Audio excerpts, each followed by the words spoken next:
우리가 믿음이라는 말은 참으로 사람과 사람이 살아가는 과정에서 참으로 필요한 말입니다. 서로 신뢰하고 아무 의심하지 않고 나눌 수 있는 그야말로 인간관계와 사이를 유지시키는 것이 바로 믿음의 관계, 신뢰의 관계라고 하는 것은 누구나 알고 있습니다. 그런데 이 믿음이란 말을 성경 말씀 안으로 하나님과 우리 사이의 신앙의 관계로 갖고 들어올 때는 일반적인 사회에서 말하는 그런 믿음의 관계의 정의를 넘어서 버립니다. 하나님이 말씀하시는 믿음, 하나님과 우리 사이의 쌍방간의 믿음이라고 하는 것은 하나님의 섬기심을 경험하며 하나님을 알아가는 과정이다. 이렇게 정의 내릴 수가 있습니다. 다시 한번 말씀을 드리면 성경에서 하나님과 우리 사이에 있게 되는 믿음이라는 정의의 뜻은 하나님의 섬기심을 경험해가며 하나님을 알아가는 과정이다.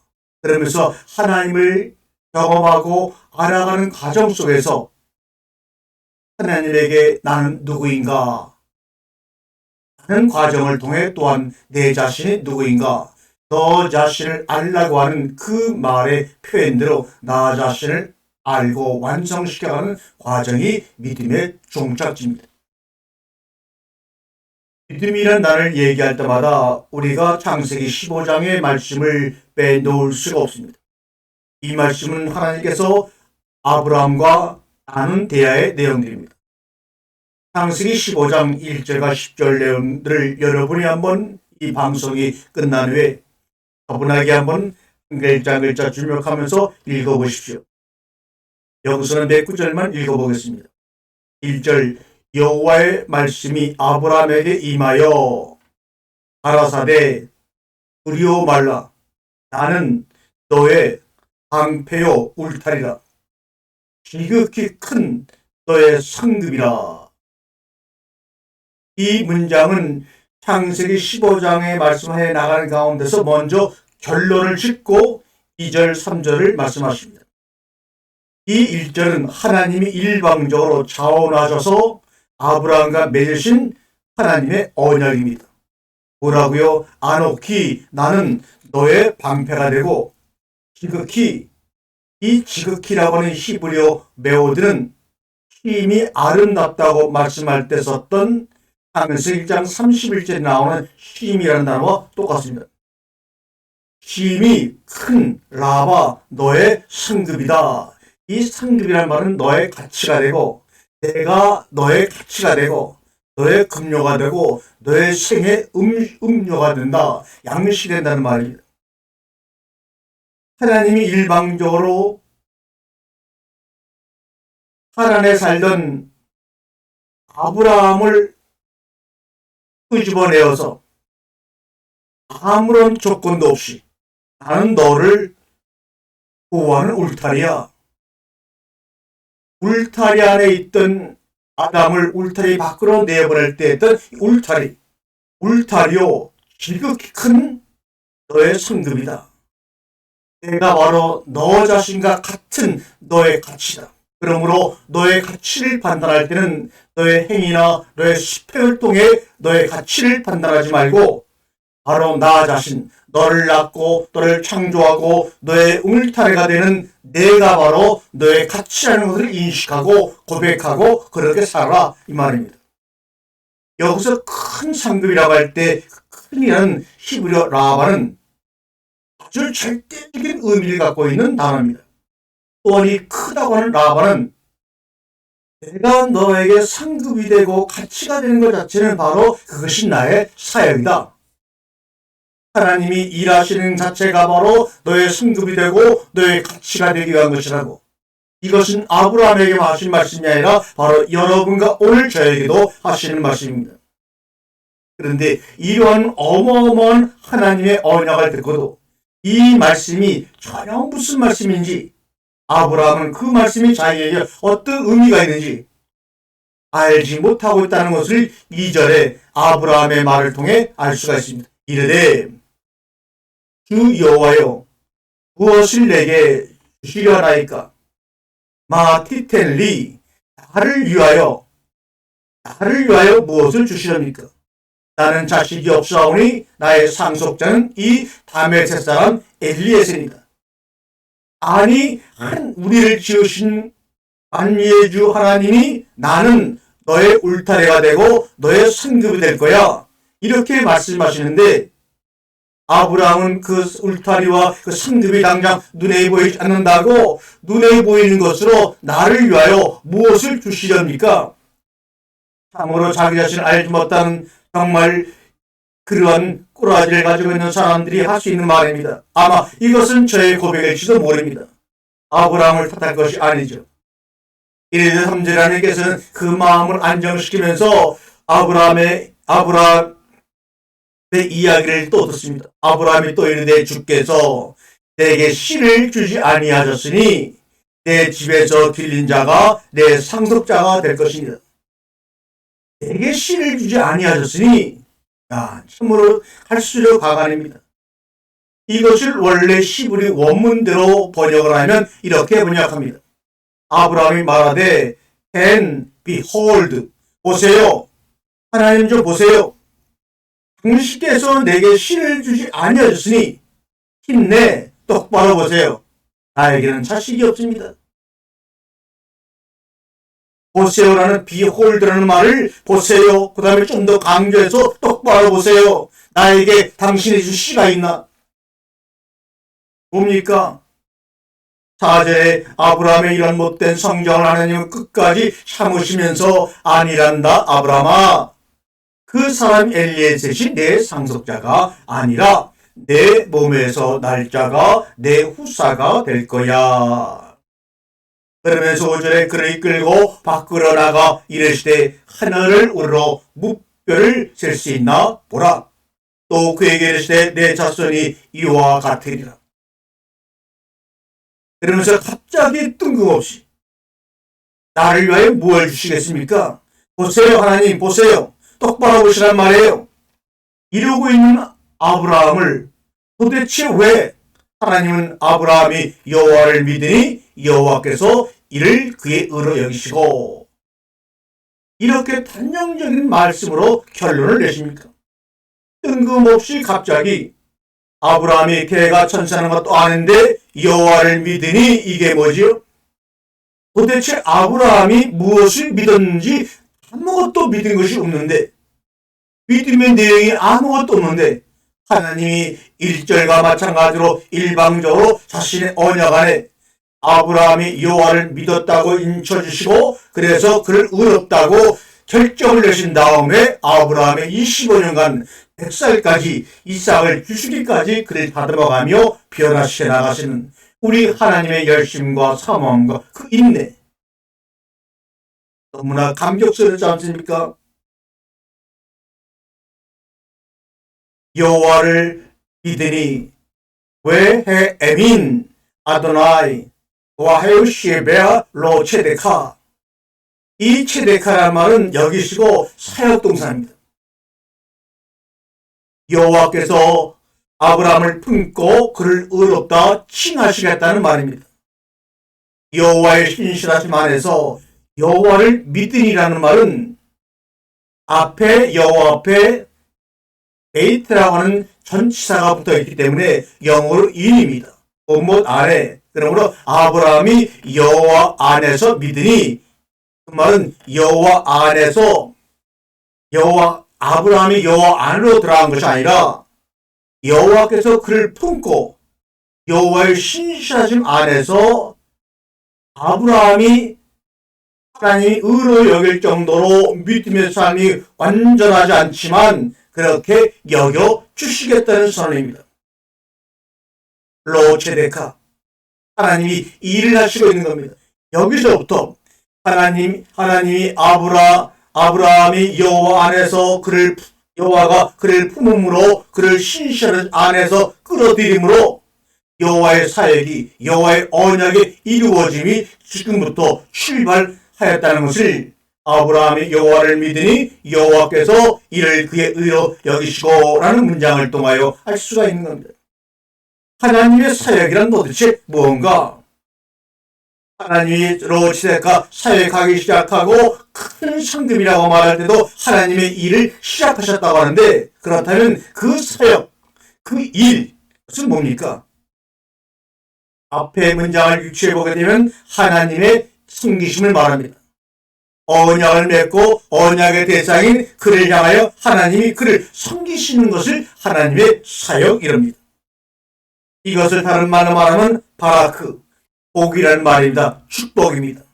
하나님의 사역이란 우리 사람들에게, 창조물들에게 복을 내려주시는 겁니다. 이게 바로 하나님의 섬기심입니다. 주시겠다고 약속하신 복이 시작된 것이 하나님의 사역의 첫 출발입니다. 여호와 그 안에서 믿으니, 이런 말입니다. 여호와의 신실하신 언약 안에서, 이런 말입니다. 그러므로 그가 언약을 깨닫고 그 안으로 들어간 것이 아니라 하나님이 아브라함을 언약 안으로 품어버린 겁니다. 끌어들이신 겁니다. 그것을 이야기하는 하나의 그림입니다. 드디어 여호와 아브라함이 하나님의 언약 안에 들어온 것입니다. 즉 하나님이 그를 언약 가운데 품어 버리신 겁니다. 아브라함이 무슨 행위 순종을 한 게 아니라 하나님이 아브라함을 품어 버린 겁니다. 아브라함이 무슨 행위 순종하지 않았다는 것은 15장 이후에 나타나는 아브라함 행위를 통해서도 충분히 우리는 확증할 수가 있습니다. 그의 의로 여겼다로 체데카, 이 말은 하나님이 아브라함을 위하여 의로 여겨주셨다, 이 말입니다. 우리도 하나님 앞에 무슨 순종과 믿음의 행위를 한 것이 아무것도 없지만 하나님 우리를 언약 안에 품어주셔서 의로 여겨주신 것이 바로 우리 사람들입니다. 그렇지 않으면 하나님 앞에 의롭다 칭함받을 인간은 우주상에 아무도 없습니다. 아브라함이라는 새 이름을 받기 전에 먼저 나를 위하여 나를 의롭다 여겨주시고 시작하시는 분이 바로 우리 여호와 하나님입니다. 마찬가지로 선악을 알게 나무를 먹으면 죽는다 말씀하시기 전에 그런 행위에도 불구하고 하나님은 너는 나에게 매우 선하고 매우 아름답고 매우 완벽하다고 창세기 1장 31절에 말씀하고 시작하는 것이 바로 성경의 아름다운 감동의 이야기입니다. 그럼 우리 하나님이 우리를, 아브라함을 위하시는 구체적인 내용이 뭐냐? 바로 1절에 아노키 나는 너의 방패요 너의 지극히 큰 상급이야. 이것이 바로 원하시는 내용입니다. 또 7절에 말하면 또 그에게 이르시되 나는 이 땅을 너에게 주어 토의를 삼게 하려고 너를 갈대아인 내 우리에서 이끌어낸 하나님이다. 그런데 여러분, 하나님이 이 엄청난 우주의 광대한 땅을 나에게 주려고 했다고 우리 착각하지 말아야 합니다. 왜요? 그 뒤에 보니까 나는 이 땅을 내게 주어 소유를 삼게 하려고 너를 갈대아인의 우리에서 이끌어낸 여호와라. 내가 이 땅을 애굽에서부터 애굽 강에서부터 큰 강 유브라데까지다.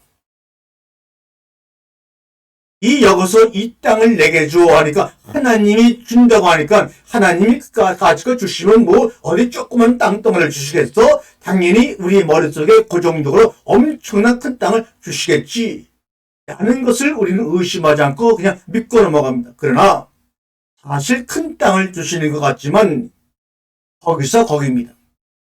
동해에서 서로 요단강을 건너 애굽과 유프라데스 강까지 주신다는 겁니다. 이것이 어디에 나온 지명입니까? 에덴 동산에 아담을 이끌어 놓고 말씀하시기를 에덴 중앙에서 4개의 강이 흘러간다. 울타리를 친 에덴 동산 내 그 경계를 말하는 겁니다. 그때 동쪽으로는 나일강, 서쪽으로는 유프라테스와 티그리스강, 또 다른 쪽으로는 에디오피아. 다시 말하면 지금 이 땅에 4개의 땅을 주겠다고 하는 이 땅의 부분은 에덴 동산의 경계를 잡았던 그 땅의 범위 아닙니다. 그러면 말씀의 요점이 뭡니까? 나는 이 땅을 내게 주기 위해서 너를 갈대아로 그 우상이 그 만연한 우상을 숨기는 그런 땅에서 너를 끄집어낸 거야. 다시 말하면 에덴으로의 귀한, 에덴으로의 회복을 말씀하신 겁니다. 너희가 울타리 넘어 세상으로 나갔지만 다시 내가 너를 울타리 안으로 끌어들이기 위해서 너를 갈대아 우르에서 불러낸 거야, 이 말입니다.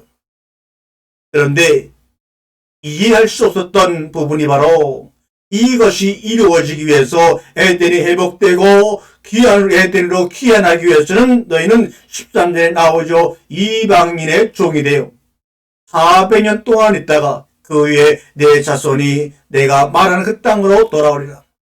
아브라함의 때부터 곧바로 에덴으로의 귀한 그 땅으로 주시겠다고 하는 그 땅으로 귀환한 것이 아니라 아브라함으로부터 400년이 지난 400년이라고 하면 보통 1세대를 40년이라면 10대 정도가 지난 다음에 이 아브라함의 언약을 모두 다 머릿속에 기억조차 할 수 없는 먼 세월이 지난 다음에 그 후손들로 하여금 에덴으로 회복시키겠다, 이 말이 아닙니까? 이해가 안 되는 거죠. 왜 그렇게 하셨을까? 8절에 보면 그가 이르되 주 여호와여 내가 이 땅을 소유로 받을 것을 무엇으로 알리이까? 여기서 아브라함이 지금 이 하나님이 주시겠다는 땅을 받는 방법을 지금 하나님과 아브라함은 전혀 반대로 생각을 하고 있습니다.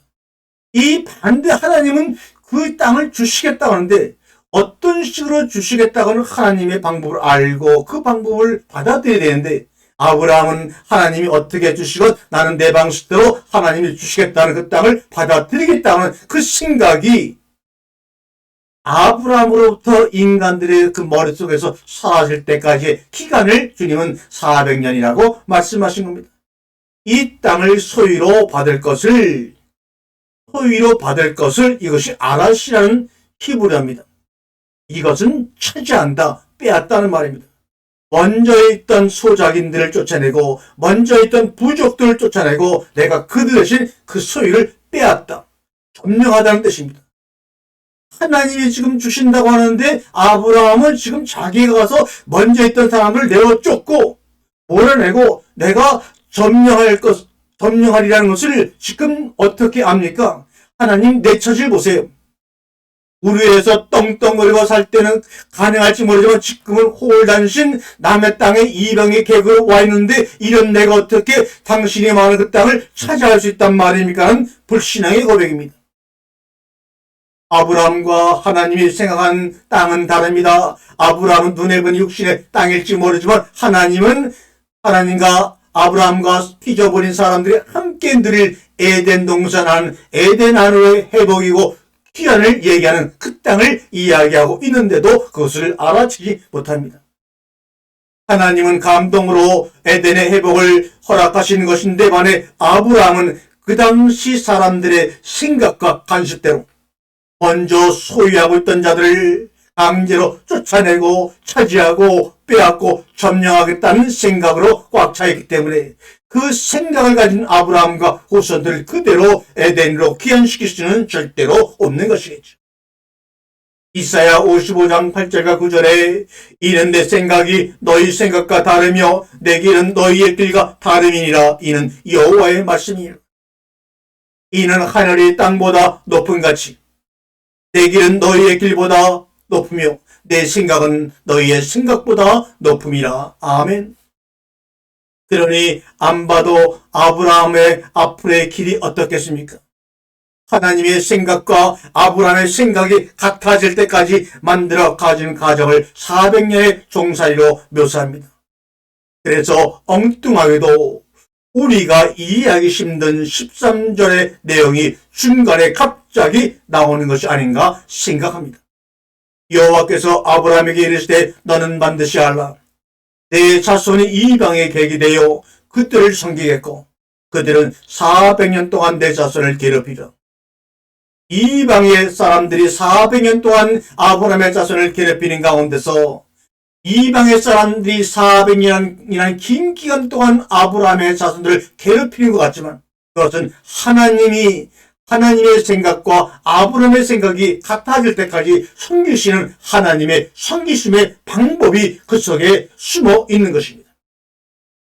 또한 15장 9절에 여호와께서 그에게 이르시되 나를 위하여, 누구를 위하여요? 나를 위하여 3년 된 암소와 3년 된 암염소와 3년 된 순양과 산비둘기와 집비둘기 새끼를 가져올지니라. 이 말씀에서 하나님이 아브라함에게 하시고자 하는 요지는 암염소를 바치고 암소를 바치고 순양과 산비둘기를 바치는 것이 아니라 앞에 나를 위하여가 중심입니다. 너희가 11절 바치고 뭐를 바치고 충성한다 할지라도 그 전에 나를 위하여 여기에 집중해야 합니다. 다시 말하면 아브라함의 하나님을 향한 마음을 보시고자 하시는 것이 재물은 부차적인 것입니다. 그런데 이 말을 들은 아브라함은 곧바로 반응합니다. 근데 문자적으로만 보게 되면, 특별히 한글의 개역성경을 보게 되면 하나님이 말씀하신 말에 그대로 온전히 순종하는 것처럼 보이지만 전혀 불신앙입니다. 아브라함이 그 모든 것을 가져다가 자기를 위하여, 이 자기를 위하여나 나를 위하여라는 말이 영어 성경이나 우리 한글 성경에는 번역되지 않았습니다. 그러나 원문 히브리어 성경에는 분명히 이 말이 있습니다. 하나님은 나를 위하여라고 말씀하시는데 아브라함은 하나님 보란 듯이 하나님께 대항하는 것처럼 자기를 위하여 그 중간을 쪼개고 그 쪼갠 것을 마주대에 놓고 새는 쪼개지 아니하였으며 이렇게 말합니다. 그래서 아브라함에서 아브라함으로 새 이름을 받기까지 무려 25년이라는 훈련의 기간이 필요했습니다. 15장 6절에서 아브라함이 여호와를 믿으니 이를 그의 의로 여겼다는 그 구절이 있지만 9절과 10절의 말씀을 보니 아직도 제대로 하나님을 대면조차 하지 못하고 있음을 알 수가 있지요. 아직도 자기 자신만을 생각하는 변화가 이루어지지 못하고 있음을 알 수가 있습니다. 자기 자신의 생각과 프레임에 갇혀 있습니다. 그 자기 자신의 생각과 고착된 인식에서 벗어나기 위해서는 인간은 먼저 물리적인 공간에서 끄집어내어 다른 공간으로 이동을 시켜봐야 가능합니다.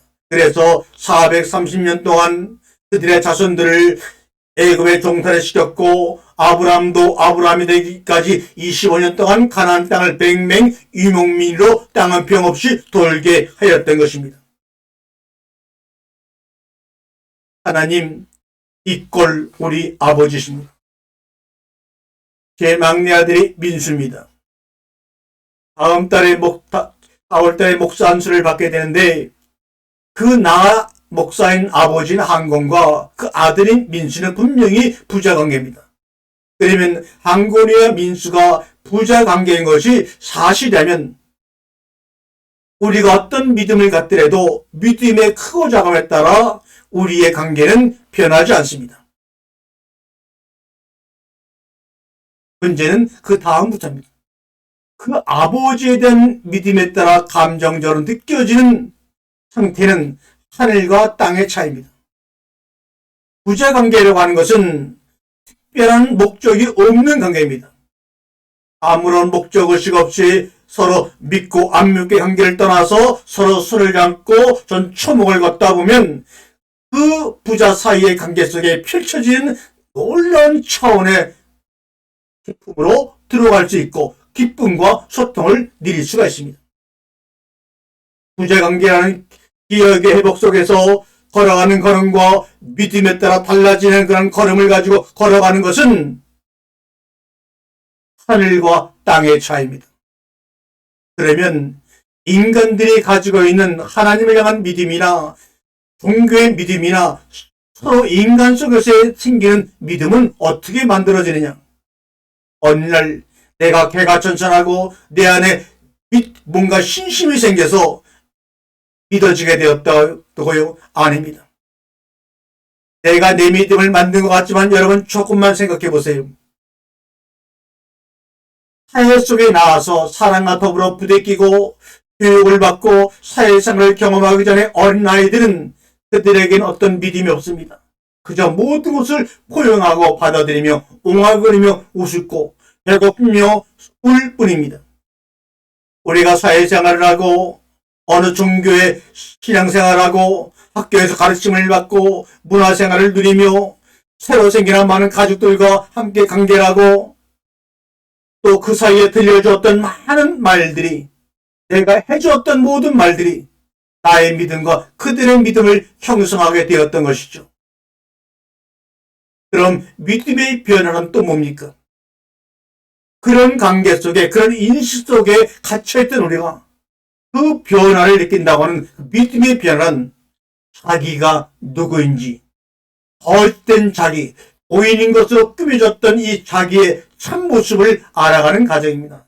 다시 말하면 안옥기 나는 너의 승급이다. 내가 너의 가치야. 내가 너의 참모습이야. 라고 하시는 창세기 15장 1절에 하나님의 일방적인 언약을 우리 가운데서 실현되는 것을 보아하는 과정입니다. 자기 자신을 생각하는 방식의 변화가 하나님의 언약의 기초에서 바뀌어가는 과정이 바로 믿음의 변화입니다. 창세기 1장 3절에 빛이 있으라 하시니 빛이 있더라. 하나님이 보시기에 좋았더라. 빛이 있으라. 제가 다른 동영상에서도 말씀을 드렸지만 하야 동사라고 하는 것은 빛이 있으라. 이 있으라는 말은 빛이 함께하는 마음으로 이 창세기 1장의 말도 있으라는 단어 히브리어로 말하면 하야입니다. 이 하야 동사가 22번이나 쓰였습니다. 첫 번째 빛을 창조할 때부터 마지막 인간의 창조를 완성할 때까지 있으라는 말이 22번 쓰였습니다. 이 있으라고 하는 하야 동사는 바로 나는 나야. 모세가 하나님께 당신의 이름이 무엇입니까? 물어봤을 때 에우엘 아셀 에우엘. 이 에우엘 아셀 에우엘 때 앞에 에우에와 뒤에 에우에가 바로 하야 동사 있으라는 말과 똑같습니다. 함께 그러므로 하나님께서 모세에게 나의 이름은 너와 함께하는 거야. 나의 본질은 너와 함께하는 거야 라는 말입니다. 내가 너와 함께하니 아무것도 두려워하지 말고 바로 왕 앞에 서서 나의 백성 이스라엘 민족들을 끄집어내라고 말씀합니다. 있으라 있으라 있으라. 이것은 첫날부터 우리와 함께 빛을 비춰서 서로 보지 못했던 하나님과 우리의 관계가 환해진 빛을 통해서 서로 얼굴과 얼굴을 맞대어 함께하는 과정을 점점점 크게 점층적으로 확대시켜 나가는 과정이 바로 하야라는 단어 속에 숨겨져 있는 바로 하나님의 뜻입니다. 첫날부터 있으라 함께하는 마음으로라고 말씀하신 하나님이 마지막 창조 6일째 인간을 창조하시고 보시기에 심히 좋았더라. 보라, behold, it was very good. 힘내, 매우 보라, 심히 좋았더라. 너와 나는 이제 영원히 함께할 거야. 이 모습을 상상하니 하나님이 너무나 좋으셔서 너도 그렇지 않니? 라고 물어보십니다. 바로 이러한 함께함의 과정을 통해서 흙으로 만들어진 흙인간들이 말씀으로 새롭게 창조된 창조의 아담으로 변화가 되는 겁니다. 첫 아담이 마지막 아담을 통해서 예수의 생명 하나님의 말씀을 품고 있는 사람으로 변화가 되어 그분과 함께 영원히 가는 겁니다.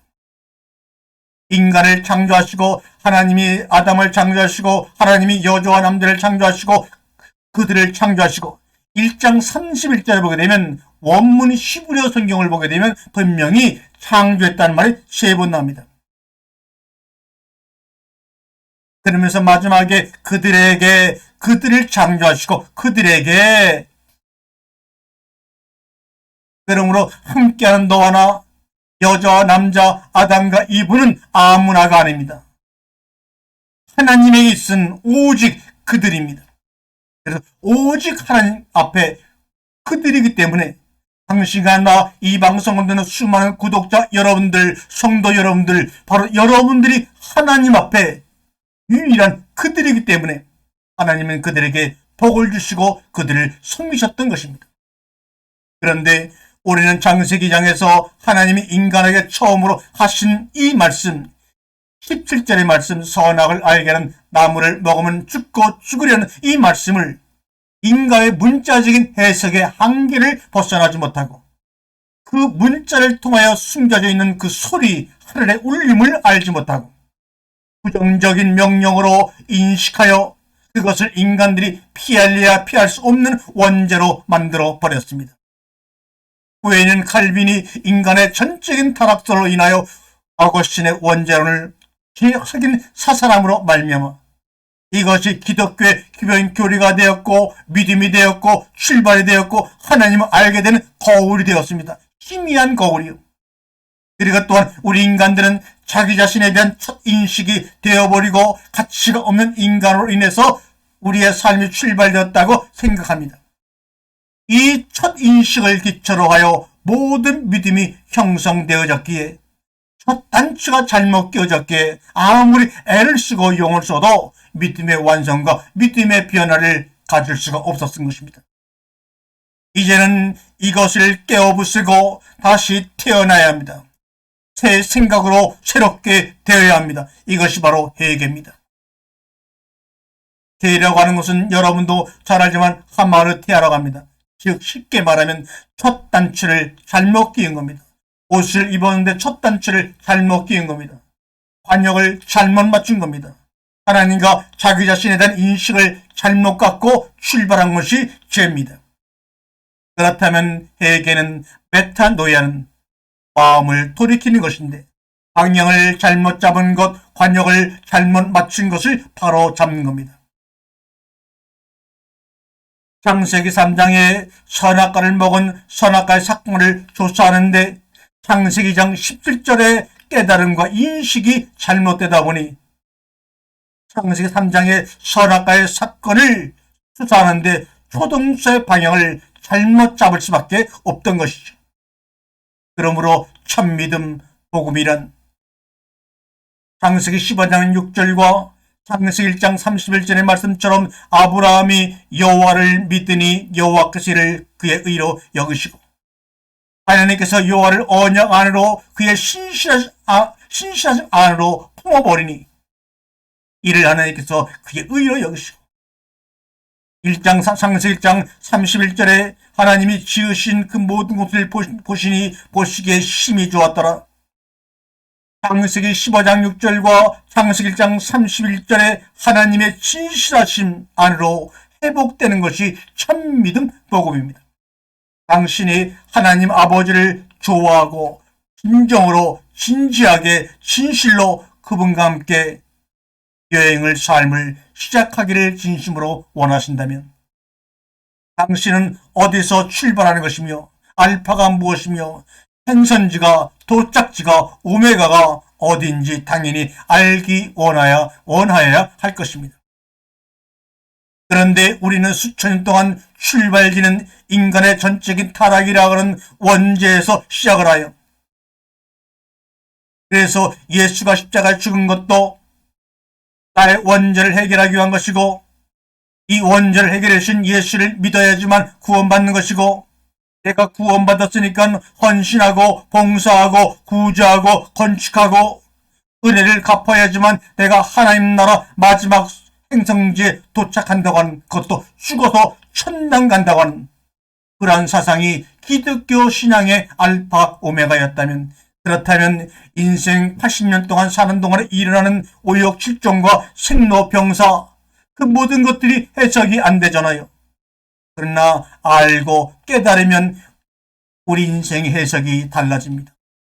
그냥 인내하고 믿고 순종하고 충성해라.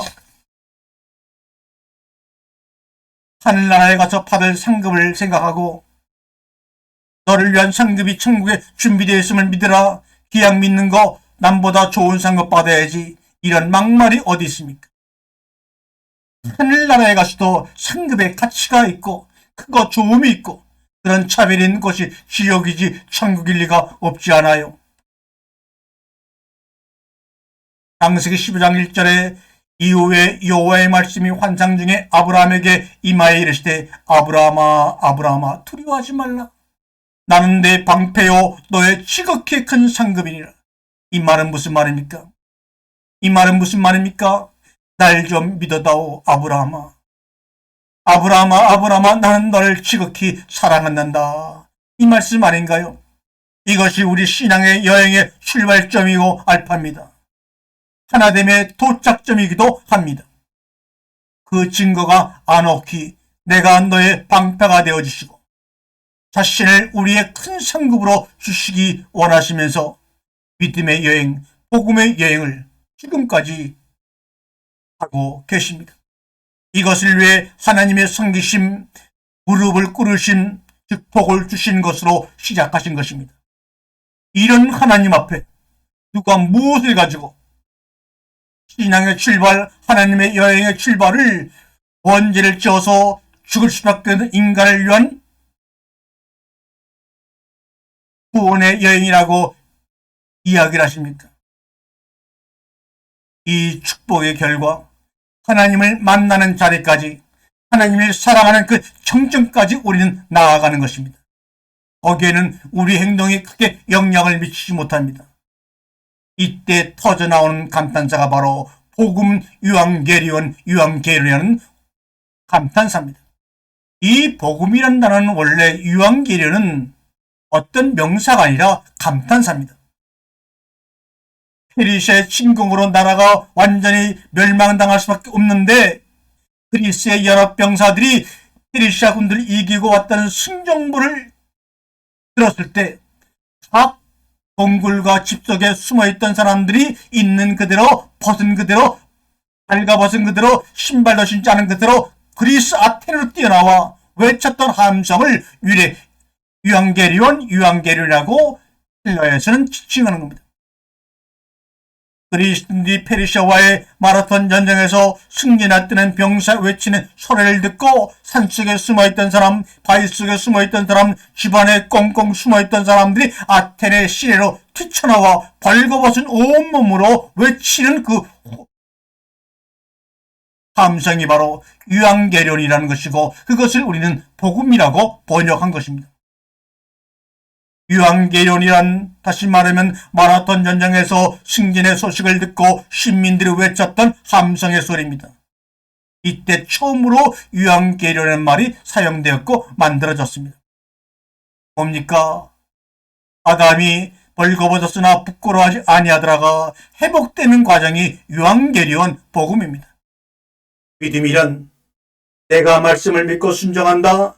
하나님을 믿는다. 예수님을 믿는다. 믿으면 구원받는다. 그게 인간편에서 가능할까요? 아닙니다. 잘못 믿으면 잘못하면 믿음의 배경 가운데 그 안에 인간의 이기심과 탐욕의 배경이 숨겨져 있을 수 있습니다.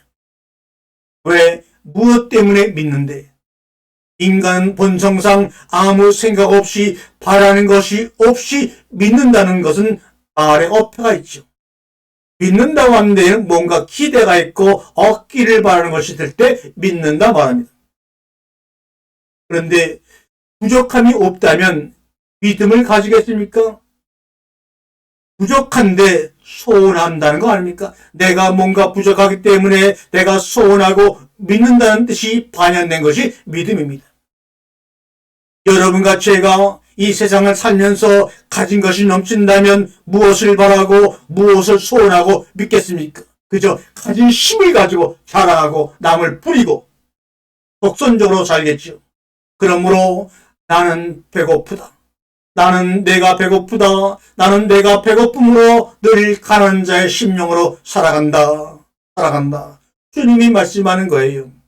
우리 주님도 비록 창조주이시고 모든 것을 지으신 분이지만 우리를 향한 마음을 볼 때에는 늘 우리 때문에 배가 고파서 그 배고픔을 채우는 믿음, 그것이 바로 하나님의 믿음입니다. 이 믿음을 우리가 가졌을 때 나는 믿음 있는 자라고 칭해 주시는 겁니다. 그러므로 하나님은 나는 내가 배고프다. 내가 고파.